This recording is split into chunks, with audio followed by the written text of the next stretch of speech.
Where does that leave Bitcoin, Scott? And do you see this as part of the same thing? Because the speculative frenzy, as you called it right at the beginning of this interview, sort of began with the dramatic rally that we saw in Bitcoin, and it sort of moved on to other assets and individual stock names, as we've mentioned. Is Bitcoin part of this, and what are your views on that at this moment? Well, it's very interesting, Julia, because we've been looking at Bitcoin for, almost 10 years.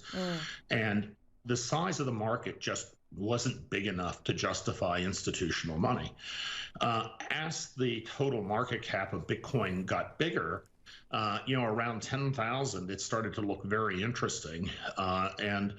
My view is, we did a lot of fundamental research, and if you consider the supply of Bitcoin relative, let's say, to the supply of gold in the world, and what the total value of gold is, if Bitcoin were to go to those kinds of numbers, you'd be talking about $400,000 to $600,000 per Bitcoin. Now, that I'm not saying we'll ultimately get there, but that's an indication of what might be a measure of fair value.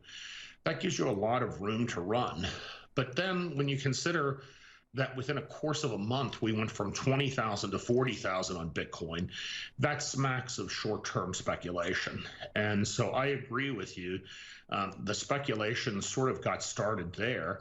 Now the air's coming out of that speculative run, and so the money is migrating into other places. And as I indicated recently, I don't really see the institutional support today, which is just coming online from the likes of people like BlackRock and Guggenheim and other large institutional investors, being big enough to support the valuation at its current levels. So, Bitcoin has had a lot of times where it's had setbacks of 50% from its highs. I wouldn't be surprised to see that happen again. But I do want to say one thing. Your comment about Elon Musk before we got started, Elon has definitely proven himself to be a visionary. And I think that cryptocurrency has come into the realm of respectability and will continue to become more and more important in the global economy.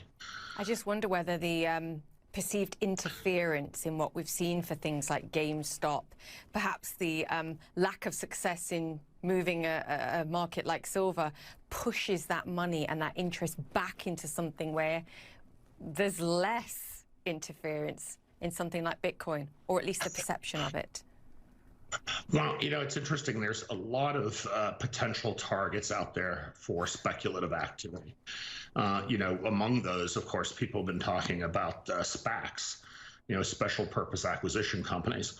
There's a huge surge in the amount of SPAC issuance.